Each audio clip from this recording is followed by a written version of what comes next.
Zerodha coin app कैसे use करें, बिल्कुल शुरू से मैं बताऊंगा स्टेप बाय स्टेप। आप कैसे उसमें म्यूचुअल फंड खरीद सकते हैं, कैसे बेच सकते हैं और कैसे आप उसमें एसआईपी कर सकते हैं और फिर कैसे आप उससे विड्रॉल भी कर सकते हैं, सारा इस वीडियो में समझेंगे। तो आइए मैं आपको अपनी स्क्रीन पर लेके आता हूं। तो देखिए, ज़ीरोधा की दो ऐप है, एक ऐप है काइट और एक ऐप है कॉइन। तो ज़ीरोधा कॉइन जो है वो म्यूचुअल फंड खरीदने और बेचने के लिए बनी है और ये काइट जो ऐप है ये शेयर मार्केट में शेयर खरीदना बेचना, फ्यूचर एंड ऑप्शन करना, ईटीएफ खरीदना बेचना, वो सब आप काइट में करते हैं। तो यहाँ हम कॉइन को चालू कर लेते हैं। तो सबसे पहले आप कॉइन को चालू करेंगे तो देखिए यहाँ पे जो है ये कॉइन जो है लोग क्यों यूज़ करते हैं, क्योंकि इसमें जो है वो आपके सारे म्यूचुअल फंड जो खरीदे जाते हैं वो डायरेक्ट में खरीदे जाते हैं। ये अलग अलग कैटेगरी होती है, एक रेगुलर कैटेगरी होती है, एक डायरेक्ट कैटेगरी होती है। डायरेक्ट कैटेगरी में आप किसी को कमीशन नहीं देते हैं और रेगुलर कैटेगरी में एक एजेंट बीच में होता है। तो अगर कोई बैंक आपको म्यूचुअल फंड बेच रहा है या कोई आपका एजेंट है वो आपको जो है खरीदने को बोल रहा है, आप उनके थ्रू खरीदेंगे और वो रेगुलर कैटेगरी में उनको कंटिन्यूअस आगे के आने वाले सालों तक उनको उसका कमीशन मिलता है। तो यहाँ डायरेक्ट में खरीदते हैं तो आप किसी को कमीशन नहीं दे रहे हैं और आपको एक ही इस पर 3,000 से ज़्यादा जो है म्यूचुअल फंड मिल जाते हैं। और म्यूचुअल फंड आपका जो है वो डीमेट मोड में आपका रखा जाता है, यानी फिजिकल कॉपी आपको रखने की जरूरत नहीं है। आपका डीमेट अकाउंट खुलता है और वहाँ पे ये रखा जाता है। खैर एनीवे, ये सब तो जो है वो चीज़ें हैं वो आप देख सकते हैं। सबसे पहले आपको ये देखना है कि आपका अकाउंट अगर काइट में अकाउंट है तो आप लॉग इन यहाँ से करेंगे और नहीं है तो आप यहाँ से करेंगे। तो जैसे मैंने आपको बताया कि ये मेरी जो है ये काइट ऐप है और इसमें मैं ऑलरेडी जो है वो मैंने लॉगिन किया हुआ है। तो मैं अभी यहाँ पे ये इससे लॉगिन करूँगा, काइट ऐप से। आपने खुद ने अकाउंट बनाना है। अगर आप काइट नहीं यूज़ करते हैं तो आप यहाँ से लॉगिन करेंगे अकाउंट बनाने के बाद। तो मैं काइट से लॉगिन करता हूँ, ये मेरा ऑथराइजेशन मांगेगा, मैं इसको ऑथराइज कर रहा हूँ और ये मेरा लॉगिन जो है वो हो गया है। ये आपका मेन इंटरफेस है। थोड़ा सा मैं आपको समझाता हूँ इंटरफेस में क्या दिखता है। सबसे पहले आप बाय डिफ़ॉल्ट होम पेज पर आते हैं। होम पेज पर ही दिखाता है कि आपने ऑलरेडी कितना पैसा इन्वेस्ट किया हुआ है, म्यूचुअल फंड में डाला हुआ है। अगर आप नए नए आए हैं तो यहाँ पे आपको ज़ीरो दिखाई देगा। उसकी अभी क्या वैल्यू हो चुकी है, अभी करंट वैल्यू उसकी क्या है, वो आपको यहाँ पर दिखाई देता है। और आपको कितना प्रॉफिट और कितना लॉस हो रहा है उसके ऊपर ये आपको यहाँ पर दिखाई देता है। तो ये ऊपर वाला जो सेक्शन है ये आपको एक तरह से ओवरऑल व्यू देता है कि आपने कितना पैसा लगाया है, वो कितना अभी हुआ है। ठीक है, इसके नीचे देखिए, इसके नीचे जो है यहाँ पर आप अगर आपको नहीं पता है किस म्यूचुअल फंड में पैसा डालना है तो आप एक्सप्लोर कर सकते हैं। तो ये पहला वाला जो है वो है कि ज़ीरोधा की भी एक एएमसी है, एएमसी यानी एसेट मैनेजमेंट कंपनी। तो ज़ीरोधा की अपनी भी एक एएमसी है। अगर आप उसके फंड देखना चाहते हैं तो आप यहाँ पर क्लिक करेंगे तो ये ज़ीरोधा के अपने एएमसी के फंड हैं जो आपकी देख सकते हैं। और उसके अलावा अगर आप स्पेशलाइज इन्वेस्टमेंट फंड देखना चाहते हैं तो आप यहाँ पर जाकर देख सकते हैं। लेकिन यदि आप शेयर मार्केट में इन्वेस्ट करना चाहते हैं तो जिन्हें हम इक्विटी फंड बोलते हैं वो देखना है तो आपको यहाँ पर क्लिक करना है, ये इक्विटी एंड डेट। तो इसमें आपके जो हैं वो सारे इक्विटी और डेट वाले आपको शेयर्स जो हैं वो मिल जाते हैं। अभी आगे मैं बताऊंगा आप किस तरीके से ये सब सर्च वगैरह कर सकते हैं। और इसके नीचे जो है आपको और ऑप्शन मिलते हैं। यदि आप एफडी करना चाहते हैं तो ये बैंक्स के साथ इन्होंने टाई अप किया हुआ है। तो कुछ जो छोटे बैंक हैं वो आपको एफडी के ज़्यादा रेट दे देते हैं। तो अगर आप एफडी करना चाहते हैं तो आप यहाँ से शुरू कर सकते हैं। आप एनपीएस करना चाहते हैं यानी पेंशन प्लान अगर आप अवेल करना चाहते हैं, ध्यान रखना एक आदमी का एक ही एनपीएस अकाउंट हो सकता है। अगर आपका ऑलरेडी कहीं एनपीएस अकाउंट है तो आप यहाँ एनपीएस अकाउंट नहीं खोल सकते हैं। लेकिन आपने कभी कहीं एनपीएस अकाउंट नहीं खोला है तो आप अपना पहला एनपीएस अकाउंट आप यहाँ खोल सकते हैं। बाकी ये नीचे आपको इंश्योरेंस और माइक्रो सेविंग के वो मिल जाते हैं, यहाँ हम नहीं जाने वाले हैं। हमारा एम है म्यूचुअल फंड में कैसे पैसा लगाएं, कैसे निकालें, वो समझना। तो ये आपकी होम स्क्रीन हो गई। अब हम दूसरी स्क्रीन पर जाते हैं जिसका नाम है इन्वेस्टमेंट्स। तो यहाँ आपने जो इन्वेस्टमेंट किए हुए हैं उनके डिटेल्स आते हैं। देखिए, तो मेरे केस में ये ऊपर का वही कॉलम सेम का सेम है, कितना इन्वेस्ट किया है, अभी क्या वैल्यू है, कितना प्रॉफिट एंड लॉस है वो। और अब नीचे एक एक फंड के नाम आएंगे और उनकी परफॉर्मेंस आएगी। जैसे पहला फंड मेरे केस में ये है। यहाँ पे जो भी फंड आपको दिखे कोई रिकमेंडेशन या सजेशन नहीं है, कोई भी ये यहाँ मेरे इसमें दिख रहा है इसका मतलब आपको खरीदना चाहिए, ऐसा नहीं है। मेरे इसमें कुछ फंड्स काफ़ी पुराने हैं, कुछ नए हैं, तो कोई भी इसको सजेशन ना माने कि मैं यही खरीदूं। ठीक है, ये सिर्फ मैं आपको एग्जांपल की फॉर्म में बता रहा हूँ। तो जैसे ये पहला फंड है, तो उसमें मैंने कितना अमाउंट लगाया था, अभी वो कितना है, उसमें कितना प्रॉफिट चल रहा है, कितना लॉस चल रहा है, ऐसे आप देख सकते हैं। और अगर आपको उसमें डिटेल देखना है, इसका चार्ट वगैरह, तो आप इस पर एक बार ऐसे क्लिक करेंगे तो उसका डिटेल भी आपको जो है वो यहाँ पर मिल जाएगा। अब उस म्यूचुअल फंड के बारे में अगर आप जानना चाहते हैं तो ये देखिए यहाँ ऊपर ये छोटा सा ये है, तो इस म्यूचुअल फंड की स्कीम के बारे में आपको डिटेल चाहिए तो ये आपकी देखिए इस म्यूचुअल फंड की स्कीम में आपका जो है वो ग्राफ आपको यहाँ पर जो है वो नीचे दिखाई दे गया है कि आपने इसमें ये देखिए ये आपको जो डॉट्स जो दिखाई दे रहे हैं, इसको मैं थोड़ा सा कम स्केल पे ले लेता हूँ, लेट्स से 2 साल के स्केल पे। तो देखिए ये डॉट्स जो दिखा रहे हैं ये बताते हैं कि यहाँ मैंने पैसा इन्वेस्ट किया है, यहाँ पर किया है, और शायद ये कुछ दिन पहले मैंने डाला है। तो आप अगर उस पर ऐसे टैप करेंगे देखिए तो आपको पता लगेगा कि उस दिन क्या एनएवी था। तो आप किसी भी दिन की एनएवी आप मैप पर टैप कर देख सकते हैं। उसका आप 3 साल का, 2 साल का, 1 साल का, जितना भी आप जो है वो चार्ट देखना चाहें वो देख सकते हैं। नीचे उसके बारे में जो है उसका कितना AUM है, कितना उसका लॉक इन है, किस किस इंडस्ट्री में पैसा लगाया है, और फंड की होल्डिंग में मतलब कौन कौन से शेयर्स में इस फंड ने पैसा लगाया हुआ है, वो सारी चीज़ें डिटेल आपको यहाँ पर नीचे मिल जाती हैं। तो ये जो है यहाँ आपको सारे आपके फंड्स में किस किस फंड में आपने पैसा लगाया हुआ है वो आपको मिलता है। और यदि आपको नया फंड ढूंढना है तो आप आते हैं ये डिस्कवर वाले फंड में, ठीक है। अब नया फंड ढूंढना है तो यहाँ पे देखिए कुछ तो कैटेगरी के हिसाब से आपको स्टेट मिल जाते हैं कि इक्विटी फंड यानी जो शेयर मार्केट में पैसा लगाते हैं, डेट फंड जो शेयर मार्केट में पैसा नहीं लगाते हैं, जो फिक्स इनकम स्कीम होती है या तो कंपनीज के कॉर्पोरेट बॉन्ड, गवर्नमेंट के कॉर्पोरेट बॉन्ड, उन सब में पैसा लगाते हैं। हाइब्रिड मतलब इन दोनों का जो मिक्स है दोनों का वो आप लगाते हैं। या सॉल्यूशन बेस्ड फंड है जैसे कि सेक्टोरियल फंड होते हैं, और यहाँ पे ऐसे जो है दूसरे फंड। और नीचे आपको अगर ऑनगोइंग यानी अभी कोई NFO चल रहा है यानी कोई न्यू फंड ऑफरिंग अभी हो रही है तो वो आप यहाँ पर देख सकते हैं। तो मुझे नहीं पता अभी कोई न्यू फंड ऑफरिंग है कि नहीं, तो ये अभी न्यू फंड ऑफरिंग है और ऑफर किस दिन बंद हो रहा है वो आपको यहाँ पर दिखाई देगा। मिनिमम इन्वेस्टमेंट कितना करना है वो आप यहाँ पर कर लेते हैं। अब मान लीजिए कि आप इन्वेस्ट करना चाहते हैं किसी ब्लू चिप फंड में, ठीक है। तो जैसे आप यहाँ इक्विटी में आप यहाँ पे क्लिक करेंगे तो देखिए बहुत सारे तरह के इक्विटी फंड्स आते हैं। तो इसमें आपको मल्टी कैप चाहिए, ELSS जो टैक्स सेविंग वाले होते हैं वो चाहिए, स्मॉल कैप चाहिए, मिड कैप चाहिए, लार्ज कैप चाहिए, जैसा भी आपको चाहिए आप उस तरह के फंड को चूज़ कर सकते हैं। तो ये एक तो ये तरीका, मान लीजिए जैसे मैंने बोला मुझे ब्लू चिप ढूंढना है तो मैं यहाँ लार्ज कैप में जाऊँगा और लार्ज कैप में मैं देखूँगा कौन कौन से लार्ज कैप फंड है, और large cap fund mostly blue chip companies में इन्वेस्ट करते हैं।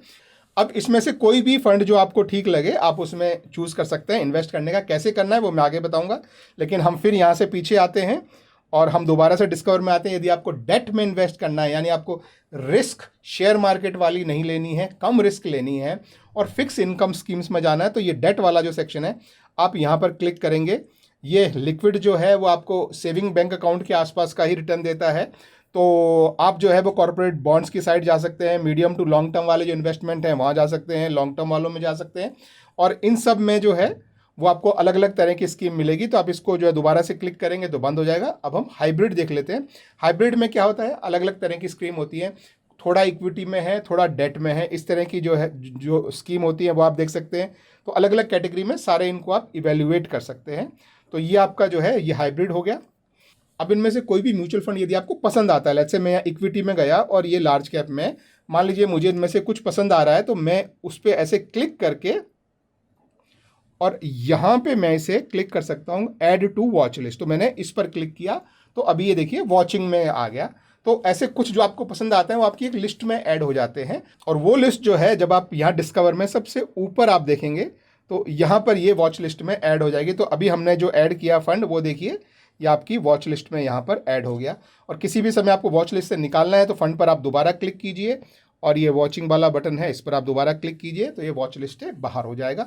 वॉच लिस्ट में ऐड करना निकालना कुछ नहीं है, ये आप अपने हिसाब से लिस्ट बना के रखते हैं कि शायद इनकी मैं परफॉर्मेंस चेक करूंगा, फ्यूचर में देखूंगा, इनको मैं ट्रैक करूंगा और फिर जिसका परफॉर्मेंस मुझे अच्छा लगेगा उसमें मैं इन्वेस्ट करूंगा। तो इस तरह से आप वॉच लिस्ट में ऐड करके रख सकते हैं, कोई पैसा नहीं लगता है इसका, ठीक है। अब इसमें से मान लीजिए आपने कुछ डिसाइड कर लिया कि मुझे इसमें पैसा डालना है। जैसे कोई भी एग्जाम्पल के लिए मान लो मैं कोई भी एक फंड ले लेता हूँ कि लेट्स से मुझे ये फंड में लेट्स से मुझे ये जो है ये कंपनी का नाम है और निफ्टी 50 लिखा है यानी ये इंडेक्स फंड है, आगे इंडेक्स फंड भी लिखा है। तो ये निफ्टी की परफॉर्मेंस को ट्रैक करता है, जैसे निफ्टी ऊपर जाएगा ये भी ऊपर जाएगा, निफ्टी नीचे आएगा ये भी नीचे आएगा।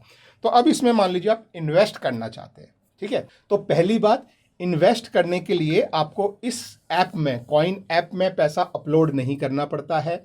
आपका अगर काइट ऐप में कुछ फंड्स पड़ा है, वो फंड भी आप यूज़ नहीं कर सकते हैं। तो यहाँ आपको जो म्यूचुअल फंड बाय करना है वो आपके बैंक अकाउंट से पैसा निकल के जाएगा। वो आप ऑनलाइन बैंक अकाउंट से गेटवे के थ्रू भी कर सकते हैं या आपकी जो यूपीआई ऐप है उसके थ्रू भी कर सकते हैं। ठीक है, तो मान लीजिए मुझे यहाँ पे ये बाय करना है, तो मैं ये बाय पे क्लिक करता हूँ। उससे पहले आपने सारी रिसर्च करनी है कि कौन सा खरीदना है। अब मान लीजिए, ये कोई रिकमेंडेशन है, सेशन नहीं है, फिर याद दिला दूँ। मान लीजिए आपने डिसाइड किया कि ये जो भी फंड है, मैं तो नाम भी भूल गया हूँ कौन सा फंड पे मैंने क्लिक किया, इसे आपको बाय करना है, तो आप बाय पे क्लिक करेंगे। ठीक है, तो यहाँ पे आपने चीज़ें चेक कर लेनी है। फंड का नाम, ये डायरेक्ट जो है ये इंपॉर्टेंट है। मैंने आपको बताया था एक रेगुलर होता है जिसमें किसी को कमीशन जा रहा होता है। रेगुलर है यानी कोई ना कोई कमीशन ले रहा है, डायरेक्ट है यानी कोई कमीशन नहीं ले रहा है। फिर दूसरा होता है, एक ये ग्रोथ फंड होता है और एक IDCW होता है। ग्रोथ मतलब आपको कोई डिविडेंड नहीं मिलता है, आपका पैसा फंड में ही लगा रहता है और फंड में ही जो है आपको कम्युलेटिव ग्रोथ मिलती है, यानी आपकी कंपाउंडिंग होती है।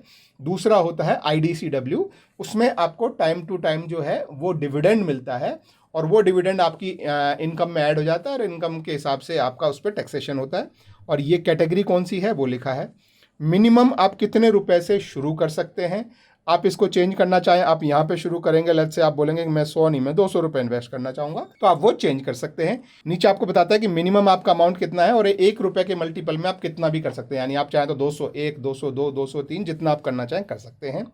नीचे एक होता है कंडीशनल ऑर्डर। कंडीशनल ऑर्डर यानी कि ये सिर्फ तभी खरीदो जब एक स्पेसिफिक कंडीशन मीट हो। जैसे आपका NAV है, NAV जो है वो एक तरह से आप मान लीजिए जैसे शेयर का प्राइस होता है, वैसे ही आपकी जो म्यूचुअल फंड की स्कीम होती है उसका हर दिन एक NAV शाम को निकाला जाता है। यानी आज अगर आप कुछ म्यूचुअल फंड स्कीम की यूनिट खरीद रहे हैं तो आज का जो NAV होगा उस पर आपको ये मिलेगी। तो ये NAV जो है ये हर दिन शाम को डिसाइड होता है। तो आप चाहें तो इसमें कुछ कंडीशन लगा सकते हैं। जैसे मैंने चेक किया और मैं बोलूँ कि ये मैं पैसा तो आज दे रहा हूँ, लेकिन ये आप खरीदिए तब जब भाव मान लीजिए 236 से नीचे आ जाए। ठीक है, तो place order at NAV this. तो अगर आपको आज नहीं खरीदना है, आप चाहते हैं अगर मार्केट आपको लग रहा है नीचे गिर रहा है और इसका भाव 236 से नीचे आएगा, तो ये कंडीशनल ऑर्डर होता है, तो आप ऐसा कर सकते हैं। अगर वो नहीं करना चाहते तो आप इसे हटा देंगे। तो जो भी आज का रेट होगा, वो आज का रेट क्या है, ये जो है आपको, अगर आप सुबह के समय कर रहे हैं तो आपको ये कल का रेट दिख रहा है। अगर आप रात को 6-7 बजे के बाद कर रहे हैं तो आपको ये आज का रेट दिख रहा है, लेकिन आपका ऑर्डर कल जाएगा। तो ऑर्डर का एक मॉर्निंग का जो कट ऑफ टाइम होता है कि आपने अगर आई थिंक 1:30 या 2 बजे है, आप चेक कर लीजिएगा, या मैं एडिटर को बोलूँगा नीचे स्क्रीन पर डाल दे कि इक्विटी म्यूचुअल फंड का जो कट ऑफ टाइम क्या होता है। अगर आप आज के कट ऑफ टाइम से पहले अगर आप ऑर्डर प्लेस कर रहे हैं तो वो आज की NAV पे जाएगा, और कट ऑफ टाइम के बाद अगर आपका ऑर्डर प्लेस हो रहा है तो आपका जो है वो कल के NAV पे जाएगा। तो ये जो है ये आपकी करंट NAV है, तो इस पर आपका जो है ऑर्डर चला जाएगा। यहाँ क्या दिख रहा है उसको आप इग्नोर कर सकते हैं। यहाँ पर देखिए अब है कि पेमेंट मेथड क्या है। तो आप चाहें तो अपने बैंक से आप ट्रांसफ़र कर सकते हैं, या इसका कॉइन UPI है, ध्यान रखें ये कॉइन UPI है। मैंने कॉइन UPI में अकाउंट नहीं खोला है, अगर आपने कॉइन UPI में खोला है तो इससे पे कर सकते हैं। मैं नॉर्मली चूज़ करूँगा ये सेकंड वाला ऑप्शन, जो कि किसी भी UPI ऐप से मैं पे कर सकता हूं। तो ये जो है आप चाहें तो बैंक अकाउंट से भी आप यहाँ ट्रांसफ़र कर सकते हैं, नेट बैंकिंग से भी, NEFT से भी, लेकिन मैं जो है वो प्रेफर करूँगा कि लेट्स से UPI से मुझे पेमेंट करना। अब ये मैंने सेलेक्ट कर दिया। ये ध्यान रखना ये लमसम पेमेंट है, यानी सिर्फ एक बार आप पेमेंट कर रहे हैं, ये SIP नहीं है। SIP कैसे करते हैं वो भी मैं आगे दिखाऊंगा। तो ये एग्जाम्पल के लिए आपने यहाँ ये बाय का बटन दबाया और अब आपको यहाँ पर ये इन्वेस्ट का ये आपको ऑप्शन मिल गया है। ये आपको जो है वो अब आपका ऑर्डर क्रिएट हो गया। अब आपने इसके लिए पैसा पे करना है। तो पैसा पे करने के लिए पहले आपको वो UPI ID वगैरह जो है वो पूछेगा। तो यहाँ नीचे देखिए बाय डिफ़ॉल्ट UPI सेलेक्टेड है। अभी भी अगर आप चाहें तो नेट बैंकिंग पे जा सकते हैं, लेकिन मैं UPI ही कर रहा हूँ और यहाँ मैं कंटिन्यू पे मैं क्लिक कर रहा हूँ। और मेरा जो UPI ID था उस UPI ID पर मुझे जो है एक मैसेज आएगा कि आपको ये 200 रुपये जो है पेमेंट करना है। ओके, तो यहाँ मेरा फ़ोन साइड में रखा है और आप इस तरीके से मेरे फ़ोन पर देख सकते हैं कि 200 रुपये का जो है वो यहाँ पर आ गया है। इसमें मैं पे पर क्लिक करता हूँ और मैं मेरे अकाउंट से यहाँ पर मैं यहाँ पर मैं पेमेंट कर देता हूँ और मैंने मेरे फ़ोन से जो है वो यहाँ से पेमेंट मैंने इनिशिएट किया है, पेमेंट हो गया है। और देखिए ये मेरी स्क्रीन पर आप देख सकते हैं कि यहाँ पे 200 रुपीज़ जो हैं वो पे हो गए हैं। और अब मैं इसको क्लोज़ कर देता हूँ। तो आप इसे क्लोज़ करने के बाद अपने इन्वेस्टमेंट्स में आएंगे तो यहाँ पर आप ये ऊपर ऑर्डर्स में आप यहाँ पर देख पाएंगे। ये देखिए आपका जो ऑर्डर है, अभी ये हमने जो 200 रुपये का ऑर्डर लगाया है इसको इग्नोर कीजिए, ये मेरा ऑलरेडी पुराना कल का ऑर्डर लगा हुआ है। तो ये 200 रुपये का ऑर्डर जो है वो यहाँ पर जो है लग चुका है। और ये ऑर्डर जो है यहाँ लिखा है कि किस दिन की आपको NAV मिलेगी और ये किस दिन कंप्लीट होगा। तो ये डिटेल आपको जो है वो यहाँ पर आपको इस तरीके से मिल जाती है। अब ये तो हो गया आपका एक चीज़, ठीक है, कि आपको रेगुलर ऑर्डर लगाना है, ठीक है। तो आपने पूरा प्रोसेस देख लिया। आप बैंक से भी पैसा पे कर सकते हैं और UPI से भी। दूसरा है, यदि आप SIP करना चाहते हैं तो क्या करना है। तो देखिए आप जैसे यहाँ ये मेरे केस में आएंगे तो आप यहाँ पे देखेंगे कि आपका ये यहाँ पर जो है वो SIP का दिखा रहा है और इसमें मेरी SIP जो है वो चल रही है। SIP के लिए हमको जो है वो एक मैंडेट बनाना पड़ता है। तो वो मैंडेट आप यहाँ पर देख सकते हैं कि मैंने जो है वो एक मैंडेट बना के रखा है और उसमें मेरी एक SIP जो है एक्टिवली यहाँ पर चल रही है। और उस पर मैं क्लिक करूँ तो आप देख सकते हैं कि इसमें मेरा वीकली जो है वो 16,000 रुपये का इन्वेस्टमेंट इसमें होता है। और वो किस किस फंड में जो है जा रहा है वो सारे आपके यहाँ पर जो है डिटेल्स हैं। अब इन्वेस्टमेंट करने के लिए तरीका वही है जैसे मैंने आपको बताया था। अब हमको एग्जांपल के लिए दूसरा फंड ले लेते हैं। लेट्स से ये फंड हमने लिया और अब इसमें SIP करने के लिए आपने ये SIP वाला जो बटन है ये यहाँ पर दबाना है। अब इसमें देखिए यदि आपका ज़ीरोधा के साथ डीएमएट अकाउंट खुला हुआ है तो ठीक है, यदि नहीं खुला है तो ये आप एक ऑप्शन है, ये AMC SIP कर सकते हैं। यानी आपका जो ऑर्डर है वो AMC के पास ही रहेगा, उसका जो है डिटेल वगैरह सब कुछ AMC के साथ ही आपका होगा। मैं नॉर्मली इसको प्रेफर नहीं करता हूं, तो आपको ये वाला चेक नहीं करना है, आपको इसे अनचेक रहने देना है।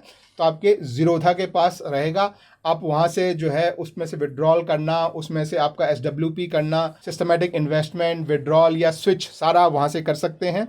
और मैंडेट जो है वो मैंडेट आपको एक बार आपको यहाँ बनाना पड़ेगा। तो आप जैसे मैंडेट बनाएंगे तो आपका जैसे मेरे केस में जो है मैंडेट बना हुआ है तो मैं इस मैंडेट को सेलेक्ट कर सकता हूँ। अगर नहीं है तो आपको एक बार ये मैंडेट बनाना पड़ेगा। मैंडेट समझिए क्या होता है, कुछ 2-3 स्टेप में आपको ये इनिशिएट करना होता है कि मेरे अकाउंट से इनको इतना पैसा निकालने दो। ये आप एक तरह से बैंक को परमिशन देते हैं कि इस ऐप से जब इतने अमाउंट की रिक्वेस्ट आए तो ये पैसा आप अलाउ करो निकालना, उसको बोलते हैं मैंडेट। तो ये मेरे केस में बना हुआ है और आपको ये पहली बार बनाना पड़ेगा। अब हम बात करते हैं कि इसमें पैसा जो है वो कितना डालना है। तो इसमें देखिए एक इनिशियल इन्वेस्टमेंट है और एक इंस्टॉलमेंट अमाउंट है। तो इनिशियल इन्वेस्टमेंट मतलब आज आप कितना पैसा डाल रहे हैं। मान लीजिए आप बोलते हैं कि आज मैं यहाँ पर 2,500 डाल रहा हूँ और उसके बाद हर महीने लेट्स से 1,500 रुपये की आपकी यहाँ से SIP हो। मान लीजिए आप ऐसा करना चाहते हैं तो ये 1,500 की आपकी SIP हो। अब ये 1,500 आप कितना फ्रीक्वेंटली डालना चाहते हैं। बहुत लोग जो है वो मंथली डालते हैं क्योंकि सैलरी मंथली आती है, तो सैलरी के 2-4 दिन बाद की डेट जो है वो यहाँ पर ऐसे करके, और लेट्स से आपकी सैलरी महीने के आखिरी दिन आती है तो नॉर्मली लोग 2 या 3 तारीख की डेट डाल के रखते हैं। लेकिन अगर आप बिजनेसमैन हैं, हर दिन थोड़ा थोड़ा पैसा बनता है और आप चाहते हैं कि मैं मंथली की बजाय मैं वीकली रखना चाहता हूँ या हर 15 दिन में रखना चाहता हूँ, तो आप वो भी कर सकते हैं। तो जैसे आपने वीकली रखा कि भाई वीकली में तो मंडे से फ्राइडे तक जो हुआ वो मान लीजिए कि मैं फ्राइडे को जो है वो इसमें इन्वेस्ट करना चाहता हूँ। ये नेक्स्ट वाली जो लाइन है ये है कि आप अपनी SIP को क्या स्टेप अप करना चाहते हैं। यानी क्या, अब जैसे यहाँ पर वीकली है तो क्या हर वीक उसको 10% से बढ़ाना चाहते हैं, यानी आपका अमाउंट जो आप डाल रहे हैं क्या वो बढ़ाना चाहते हैं। मैं नहीं बढ़ाना चाहता हूं तो मैं इसको कैंसिल कर देता हूं। यानी कोई भी स्टेप अप नहीं, हर बार आप इतना ही अमाउंट डालो और यदि बढ़ाना होगा तो वो मैं खुद बढ़ाऊंगा। ये सब जो है वो सेटअप करने के बाद आप SIP यहाँ पर क्रिएट SIP पे क्लिक करके आप SIP जो है वो ऐसे क्रिएट कर सकते हैं। ये देखिए ये आपका SIP क्रिएट करने का कन्फर्मेशन आ रहा है और ये आपका SIP क्रिएट हो गया है। पहला जो पेमेंट अभी जैसे मैंने पिछली बार दिखाया वो बिल्कुल वैसा ही आपका जो है पेमेंट का प्रोसेस है। अभी मेरी ऑलरेडी SIP चल रही है तो अभी मैं इसको नहीं कर रहा हूँ, बट यहाँ आप पहला जो इनिशियल पेमेंट है वो आप इनिशिएट करेंगे और उसके बाद आपका मैंडेट बना हुआ है। आपके मैंडेट के हिसाब से जो डेट या डे आपने डिसाइड किया है उसमें आपकी SIP जो है वो ऑटोमेटिक होने लग जाएगी। तो वो मैं यहाँ पर नहीं कर रहा हूँ। तो ये हो गया दोस्तों आपका SIP करने का तरीका, ठीक है। अब आपके SIP जब हो गई है, आपके इन्वेस्टमेंट वगैरह सारे हो गए हैं और इस तरह से आपका आ गया है तो अब मान लीजिए आपको किस दिन विड्रॉ करना है पैसा, तो क्या करेंगे? तो जैसे मान लीजिए मेरे ये कुछ फंड चल रहे हैं, मान लीजिए इस एक फंड में मैं देख रहा हूँ कितना पैसा है, उसमें से मान लीजिए मुझे कुछ पैसा विड्रॉ करना है। तो विड्रॉ करने के लिए मैं यहाँ पर जो है वो क्लिक करूँगा और नीचे ये 3 जो बटन है इन पर यहाँ मैं क्लिक करूँगा। ये देखिए, ये एक्चुअली मुझे अच्छा नहीं लगता कि बाय तो आपने एकदम प्रोमिनेंट रखा है और वो विड्रॉ वाली सारी चीज़ें छुपा के रखी है, बट एनीवेज ठीक है। तो अब इसमें विड्रॉ करने के लिए आपको जो है वो आपकी रिडीम पे आपको क्लिक करना होता है। बाकी मैं और भी बता देता हूँ, STP होता है सिस्टमेटिक ट्रांसफ़र प्लान, यानी आपको एक म्यूचुअल फंड से दूसरे म्यूचुअल फंड में, मान लीजिए हर महीने मैं चाहता हूँ कि मेरा डेट फंड में से इक्विटी फंड में 500 रुपये हर महीने चला जाए, वो आपको सेटअप करना हो तो ये STP वाला ऑप्शन होता है। आप चाहते हो कि हर महीने मेरे इस म्यूचुअल फंड से 500 रुपये विड्रॉ हो जाए, वो करना हो तो ये सिस्टमेटिक विड्रॉल प्लान है।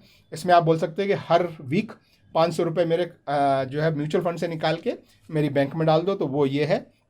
और इन्वेस्ट करना हो तो SIP का यहाँ पे भी ऑप्शन है। तो इसमें हम अभी जो है हमको विड्रॉ करना है तो हम क्लिक करेंगे रिडीम पे। तो ये हमने जो है वो रिडीम पे क्लिक किया। अब रिडीम पे जो है वो आपके पास कुछ ऑप्शन आते हैं कि एक तो है वो आपको यहाँ पे दिखाता है कि आपके पास कितनी यूनिट है। जैसे नंबर ऑफ़ शेयर्स होते हैं वैसे ही म्यूचुअल फंड में नंबर ऑफ़ यूनिट्स होती है। तो यूनिट्स कितनी हैं, उसकी वैल्यू कितनी है, और आज आप विड्रॉ करेंगे तो कब आपके खाते में आएगी, और उस पर एग्जिट लोड, यानी अगर आप कुछ जल्दी अगर इक्विटी फंड से पैसा निकालते हैं तो कुछ एग्जिट लोड होता है। आपके केस में कितना एग्जिट लोड है वो यहाँ पर दिखेगा। अभी NAV कितनी चल रही है वो यहाँ पे दिखेगी। तो मान लीजिए आप बोलते हैं कि भाई मेरी 100 यूनिट जो है वो मुझे विड्रॉ करनी है, तो 100 यूनिट का कितना रुपए आपके पास विड्रॉ होकर आएगा वो यहाँ लिखा है 1451.72 रुपीज़ आपको जो है विड्रॉ होकर आएगा। आप चाहते हैं कि इस म्यूचुअल फंड में जितना पैसा सारा ही मैं विड्रॉ कर लूँ, तो आपने ये रिडीम ऑल यूनिट्स, तो जितनी आपकी ये यहाँ पर ऊपर जो यूनिट्स हैं ये सारी की सारी यूनिट जो हैं वो विड्रॉल हो जाएंगे और ये पूरा का पूरा पैसा आपके बैंक खाते में आ जाएगा।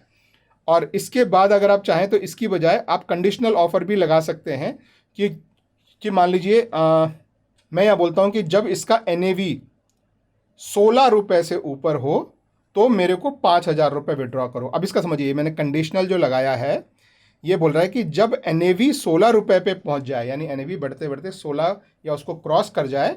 अभी NAV कितने पे है वो यहाँ दिखा रहा है। जब 16 क्रॉस कर जाए तो उस दिन इसमें से 5,000 रुपये निकाल के मेरे खाते में डाल दो। तो ये जो है ये आप कंडीशनल ऐसे लगाते हैं। अगर वैसा नहीं करना चाहते हैं तो आप इसे हटा दीजिए। आपको जितना पैसा निकालना है आप कैलकुलेशन कर सकते हैं। मान लो मैं 500 यूनिट निकाल रहा हूँ तो 7,250 रुपये का ये जो है ये एक सिंपल आपका जो विड्रॉल का स्कीम होता है कि आप नंबर ऑफ़ यूनिट बताएं, वो बताएगा कितना रुपए है। ज़्यादा चाहिए तो नंबर ऑफ़ यूनिट को बढ़ाइए, आपको कम चाहिए तो नंबर ऑफ़ यूनिट को कम कीजिए। ये करने के बाद ये नीचे जो रिडीम वाला बटन है ये आप यहाँ पर जो है वो दबाएंगे तो 2 दिन के बाद आपको जो है पैसा आएगा। ये मैं कंफर्म कर रहा हूँ कि हाँ मुझे रिडीम करना है। अब इसके बाद आप इस स्क्रीन पे आएंगे। देखिए ये स्क्रीन इंपॉर्टेंट है, समझिए। इसमें होता क्या है, आपके जो डीमेट अकाउंट है वो CDSL के पास है, यानी एक थर्ड पार्टी है जो आपका डीमेट अकाउंट मैनेज करती है, और उसमें से ज़ीरोधा भी नहीं निकाल सकता। तो आपको ज़ीरोधा को परमिशन देनी है CDSL को ये बता के कि हाँ ये परमिशन मैं इसको दे रहा हूँ। तो उसके 2 तरीके होते हैं। एक होता है कि आप अपने अकाउंट में DDPI एनेबल कर दें। मैं नहीं करता हूँ ये। DDPI आपको ये ऑप्शन देता है कि आप ज़ीरोधा को परमानेंट राइट दे दें कि जब उसकी मर्जी करे आपके खाते से जो CDSL के पास है डीमेट अकाउंट उसमें से कितने भी म्यूचुअल फंड निकाल पाए। मैं वो नहीं देता हूँ। तो दूसरा ऑप्शन क्या है, दूसरा ऑप्शन होता है कि जब भी आप विड्रॉल करेंगे तो आपको CDSL से एक OTP आएगा, वो OTP आपको इसमें भरना पड़ता है। तो मैंने जो है वो ये नहीं किया हुआ है और मुझे करना भी नहीं है, इसलिए मैं अभी नेक्स्ट OTP के लिए मैं जाता हूँ। तो आप देखेंगे कि ये CDSL का यहाँ पे ऑथराइजेशन का वो आता है, तो वहाँ पे मैं जाके इसको मैं ऑथराइज़ करता हूँ। तो मैंने ये क्लिक किया। अब पहले मेरा TPIN है जो मैंने सेट किया हुआ है। आप जो पहली बार अकाउंट ओपन करेंगे तो आपको ये TPIN सेट करना है। तो ये TPIN जो है वो मैं यहाँ पर डाल देता हूँ और इसको मैं वेरीफाई करता हूँ। तो अब ये मुझे जो है मेरे फ़ोन नंबर और ईमेल पर एक OTP भेजेगा। तो मेरे फ़ोन पर OTP आ गया है 284099। तो ये मैं डाल देता हूँ 284099 और मैं वेरीफाई पे क्लिक कर देता हूँ। तो मेरा वेरिफिकेशन जो है वो कंप्लीट हो गया है। लेकिन कंप्लीट होने पे ये रिडीम्शन रिक्वेस्ट गई नहीं है। अब आपको दोबारा से रिडीम पर क्लिक करना पड़ेगा और अब आप क्लिक करेंगे और यहाँ रिडीम पे क्लिक करेंगे तो आपकी रिडीम्पशन रिक्वेस्ट चली गई है। अब 2 दिन के बाद आपके खाते में अपने आप पैसा आ जाएगा। तो ये पैसा जो है वो आपका निकालने का तरीका हो गया। तो दोस्तों मैंने आपको बताया कि आपने लमसम कैसे इन्वेस्ट करना है, एसआईपी में कैसे इन्वेस्ट करना है, पैसा निकालना कैसे है। यही तरीका है। आपको सिस्टमेटिक तरीके से पैसा निकालना हो, जिसको सिस्टमेटिक विड्रॉल प्लान बोलते हैं, तो वो भी आप सेटअप कर सकते हैं कि हर महीने या हर हफ्ते 500 रुपये निकाल कर मेरे खाते में जमा कर दो, तो वो भी आप कर सकते हैं। तो ये है दोस्तों पूरा आपका जो है ज़ीरोधा का कॉइन ऐप आप कैसे यूज़ कर सकते हैं। अगर आपको वीडियो पसंद आया हो तो एक थम्स अप जरूर देना और मेरे चैनल को सब्सक्राइब करना ऐसे बहुत सारे यूज़फुल वीडियो के लिए। Thank you and bye bye.